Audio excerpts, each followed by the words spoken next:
భారతీయ మార్కెట్లు నేరేడు పండ్లతో నిండి పొంగిపోతున్నాయి. భారతదేశంలోని కొన్ని ప్రాంతాలలో నేరేడు పండ్లు అసాధారణంగా సమృద్ధిగా పండుతున్నాయి. కేవలం 1 సంవత్సరం క్రితం దిగుబడి తక్కువగా ఉన్న ప్రాంతాల్లో కూడా ఇప్పుడు స్థానికులు చెట్ల నిండా పండ్లు ఉండటాన్ని గమనిస్తున్నారు. దీనికి ఒక సామాజిక మాధ్యమ వినియోగదారు స్పందించారు. తమ బామ్మ తరతరాలుగా చెప్పిన ఒక సాంప్రదాయ జ్ఞానంతో ముడిపెట్టారు. వేసవిలో నేరేడు చెట్లు అసాధారణంగా అధిక పరిమాణంలో పండ్లను రాల్చితే ఆ సంవత్సరం కరువు వచ్చే అవకాశం ఎక్కువగా ఉంటుందనేది బామ్మ మాటగా చెప్పారు.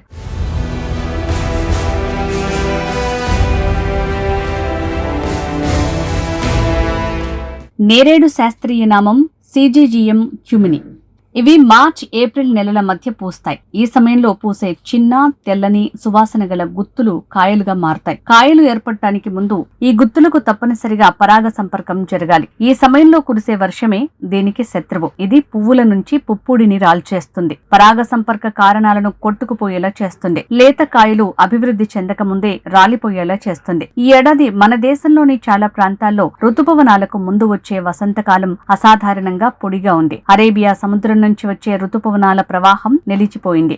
జూన్లో మహారాష్ట్ర, కర్ణాటక అంతటా 40 నుంచి 54% వరకు వర్షపాత లోటు నమోదైంది. వర్షం కోసం ఎదురుచూస్తున్న రైతులకు నిరాశ కలిగించిన ఆ పొడి వసంతకాలం నేరేడు పూయటానికి చాలా అనుకూలంగా ఉంది. సాధారణం కంటే అధిక స్థాయిలో పరాగ సంపర్కం విజయవంతమైంది. కాయలు బాగా కాశాయి. చెట్లు ఫలాలను అందించాయి. నేరేడు పండ్లు సమృద్ధిగా పండటం అనేది చెట్టు ఒత్తిడిని, ప్రత్యేకంగా తగ్గుతున్న భూగర్భ జలాలను గ్రహించి మనుగడ వ్యూహంగా పునరుత్పత్తి వైపు తన శక్తిని మళ్లిస్తుండటాన్ని సూచిస్తుంది. స్ట్రెస్ ఫ్రూటింగ్ అని పిలిచే ఈ ప్రక్రియ వాస్తవ వృక్షశాస్త్రం నుంచి ఉద్భవించింది. నీటి ఒత్తిడికి గురైన చెట్లు పరిస్థితులు మరింత దిగజారక ముందే పునరుత్పత్తి చేయాలనే పరిణామ సహజ ప్రవృత్తితో కొన్నిసార్లు తమ వనరులను శాఖీయ పెరుగుదల నుంచి విత్తనోత్పత్తి వైపు మళ్లిస్తాయి. అయితే వృక్ష శాస్త్రజ్ఞుల ప్రకారం నేరేడు పండ్ల అధిక దిగుబడి భవిష్యత్తులో కరువుకు సూచన కాదు. అది గతంలోని పొడి పరిస్థితుల్ని, అంటే పూతకు అనుకూలించిన పొడి వసంతాన్ని ప్రతిబింబిస్తుంది. చెట్టు ఇప్పటికే జరిగిన దానికి ప్రతిస్పందిస్తోంది. కానీ అది తర్వాత ఏం జరుగుతుందో అంచనా వేయటం లేదు. సాంప్రదాయ జీవావరణ శాస్త్ర పరిజ్ఞానం, ఆధునిక వృక్ష శాస్త్రం ఈ పరిశీలనతో ఏకీభవిస్తాయి. కానీ కార్యకారక సంబంధం దిశ విషయంలో అవి విభేదిస్తాయి.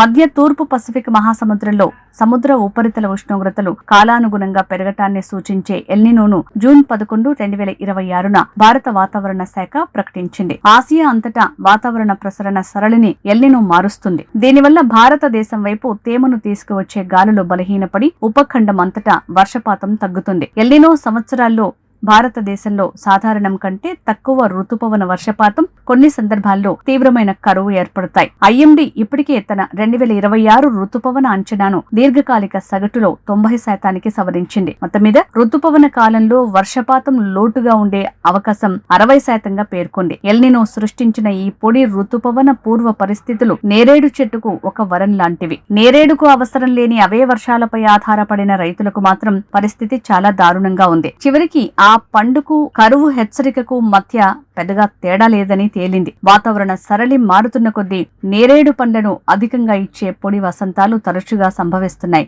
ఈ జూన్లో మహారాష్ట్రలోని రైతులను ఒత్తిడికి గురి చేసిన అవే అస్తవ్యస్తమైన ఋతుపవనాలకు ముందు పరిస్థితులే నేరేడు చెట్లకు అనువైన పరిస్థితులను సృష్టించాయి.